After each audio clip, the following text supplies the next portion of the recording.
असा सर्वसामान्याचा नेता तुम्हाला दिला आहे. भरपूर मतदान करा आणि जेव्हा 4 तारखेला रिझल्ट राहील ना, सकाळी 7 ला काउंटिंग सुरू झाली का ज्यानं घड्याळ चोरून नेलं त्याचं घड्याळ 10 वाजून 10 मिनिटांनी बंद पडलं पाहिजे. आणि ते घड्याळ पवार साहेबाच्या चरणी आणून ते अर्पण करण. कारण त्या घड्याळ हिची चाबी एकाच माणसाच्या हातात आहे, ते म्हणजे आदरणीय पवार साहेब. ते घड्याळ दुसरं कोणी चालू नाही करू शकत. आणि यायले पुन्हा सांगून देतो, ठीक आहे, यायले पुन्हा सांगतो का या राजकारणाचा वस्ताद एकच माणूस आहे, आदरणीय पवार साहेब. आणि वस्ताद हा एक डाव राखून ठेवत असतो. आणि तो डाव 4 तारखेचा रिझल्ट लागू द्या, मग तुम्हाला सांगान का तो डाव का आहे. कारण पवार साहेब असे माणूस आहे का सकाळी माणूस पाठवायचा, शपथ घ्यायची, लंकेले आग लावायची, 3:30 वाजता राजीनामा देऊन वापस आणायचा. हे एकच माणूस करू शकते.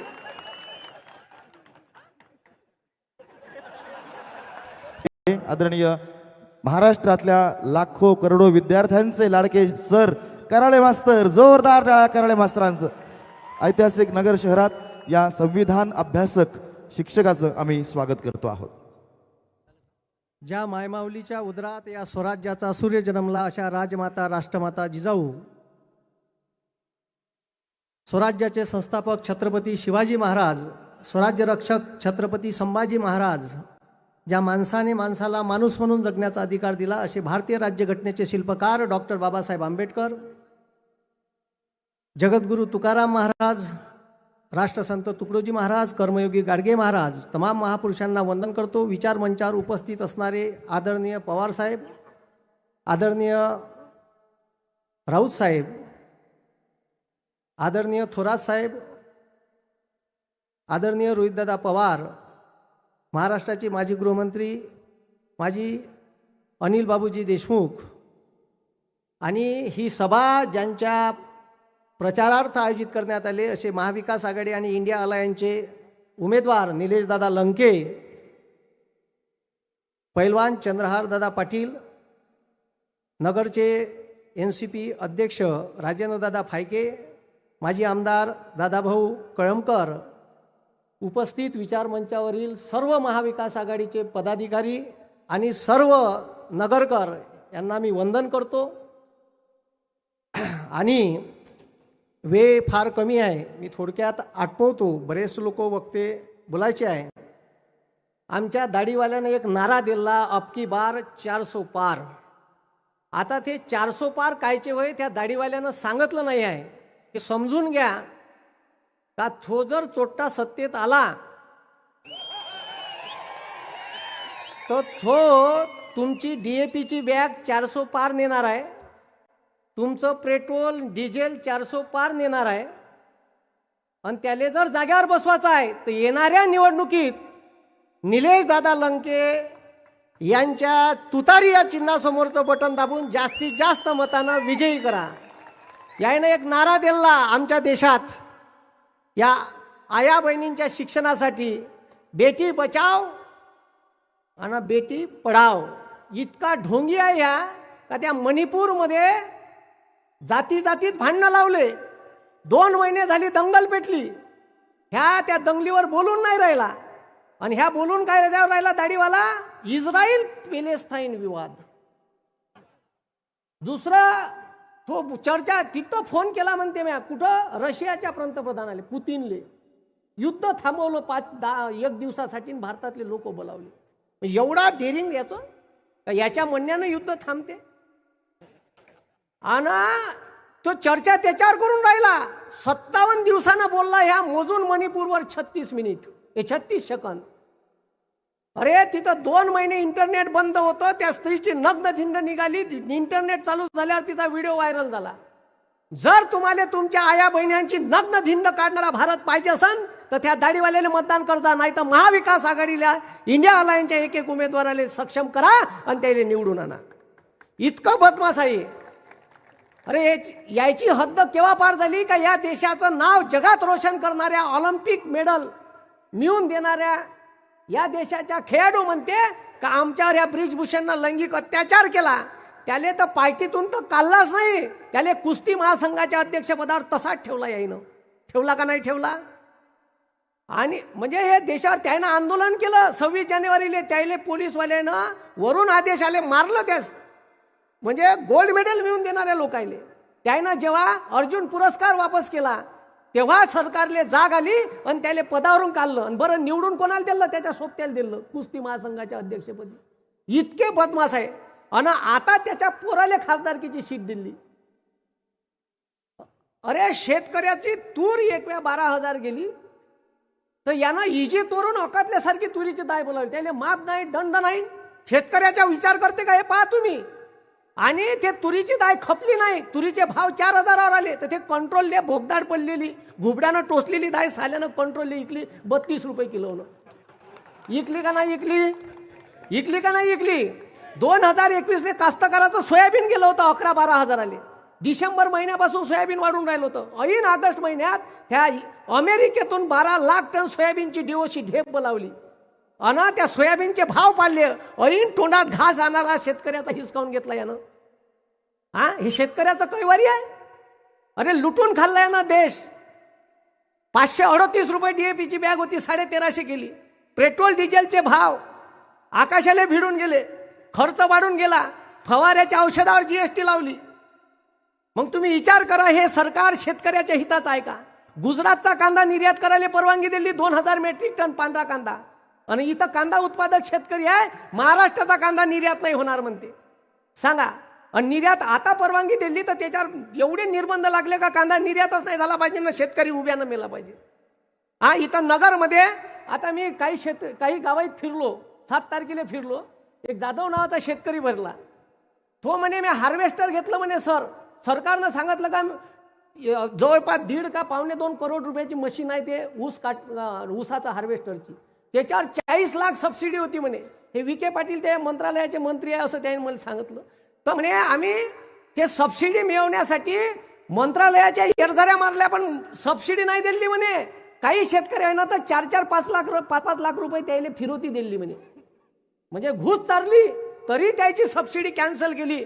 आणि तू ज्या कोणा लोकांना लिस्ट पाहिजे असन तर मायापाशी 90 शेतकऱ्याची लिस्ट आहे का ज्याला सबसिडी नाकारली या सरकारनं. इतकं बदमाश आहे. म्हणून हे लक्षात ठेवा. आणि मग आता हे सभा घ्यायला येऊन राहिले, त्याला वाटते का आता चित्र पालटते आणि आता का करायचं. याचा पक्ष बोल मान्य बाळासाहेब ठाकरेचा पक्ष बोलला. सुरत मार्ग गुवाहाटी 50 खोके माजले बोके. मग त्याच्यानंतर पवार साहेबाचा पक्ष बोलला. आता तुम्हाला सांगतो, येणाऱ्या या 13 तारखेला जे इलेक्शन आहे या निवडणुकीत तुम्हाला जास्तीत जास्त एवढं मतदान करा निलेश लंके साहेबाले. आणि सर्वसामान्याचा नेता, एका शिक्षकाचा पोरगा आहे, 24 तास तुम्हाला उपलब्ध आहे. असे सर्वसामान्य लोकायले ठीक आहे पवार साहेब उचलते आणि त्याला डायरेक्ट आमदार घेऊन आता खासदारकीची सीट दिली. कोरोनात मी काम पाहिलं, मी व्हिडिओ पाहते. असा सर्वसामान्याचा नेता तुम्हाला दिला आहे. भरपूर मतदान करा. आणि जेव्हा 4 तारखेला रिझल्ट राहील ना, सकाळी 7 काउंटिंग सुरू झाली का ज्यानं घड्याळ चोरून नेलं त्याचं घड्याळ 10 वाजून 10 मिनिटांनी बंद पडलं पाहिजे. आणि ते घड्याळ पवार साहेबाच्या चरणी आणून ते अर्पण करण. कारण त्या घड्याळ हिची चाबी एकाच माणसाच्या हातात आहे, ते म्हणजे आदरणीय पवार साहेब. ते घड्याळ दुसरं कोणी चालू नाही करू शकत. आणि यायले पुन्हा सांगून देतो, ठीक आहे, यायले पुन्हा सांगतो का या राजकारणाचा वस्ताद एकच माणूस आहे, आदरणीय पवार साहेब. आणि वस्ताद हा एक डाव राखून ठेवत असतो.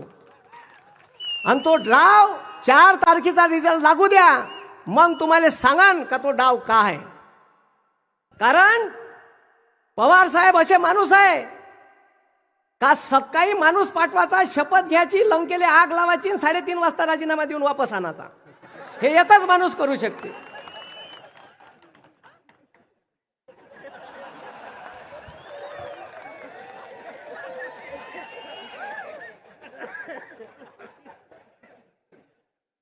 अरे 10,34,000 करोड रुपयाची कर्जमाफी केली साल्यानं उद्योगपत्याची. त्या मुक्या अन्या हे एक अडाणी आहे. त्याची कर्जमाफी केली 10,34,000 करोड, पण शेतकऱ्याची 1.5 करोड कर्जमाफी, 1.5 लाख करोडची कर्जमाफी आहे जी ते करायला पैसे नाही म्हणते साले. पण भारताचे कृषी मंत्री होते पवार साहेब, तेव्हा भारताचे पंतप्रधान होते 2009 मनमोहन सिंग, त्यांना 72,000 करोड रुपयाची कर्जमाफी केली. या तुमच्या इकडे आता मी फिरून राहिलो, कोणाच्या शेतात द्राक्ष आहे, कोणाच्या शेतात फळबागा आहे, मग त्या डाळिंबाच्या असो, पेरूच्या असो, ठीक आहे, त्याच्यानंतर केशर आंब्याच्या दिसल्या. हे फळबाग लागवड योजना कोण्या माणसानं सुरू केली आणि ज्याच्यावर सबसिडी दिली का शेतकरी लावा, तुम्हाला पर एकर सबसिडी, ड्रीप इरिगेशनले, सिंचनाले ते स्कीम चालू करणारे माणूस या महाराष्ट्रात शेतकऱ्याचा विचार करणारा एकमेव नेता आहे आदरणीय पवार साहेब. ते आमच्या काळात आमच्या डोळ्यानं पाहिलं म्हणून सांगून राहिलो. हे का सांगते, त्या दिवशी भाषणात बोललं मंगळसूत्र. अबे तुझ्या बायकोच पाहिलं पहिले, तुला कुठं टाकून ठेवली. अरे सिलेंडर 430चं सिलेंडर महाग वाटे, त्याला 1130 नेलं.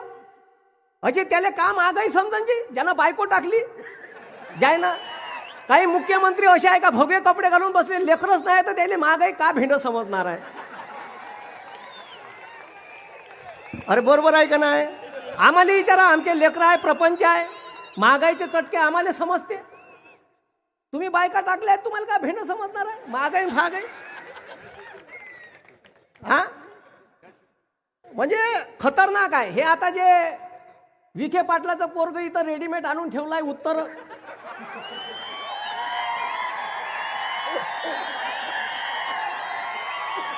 उत्तरचं कॅलेंडर दक्षिणेत आणलं. 2026 लोकसभेची डेडलाईन डिलिमिटेशन म्हणजे मतदारसंघ पुनर्रचनाची संपणार आहे आणि भारत सरकार एक कमिशन नेमन आणि मतदारसंघाच्या सगळ्या बॉर्डर चेंज होईल. तेव्हा ह्या का करण, ह्या जर तुम्ही निवडून दिला, हे इथची डेव्हलपमेंट नाही करणार, तो तिथची करण.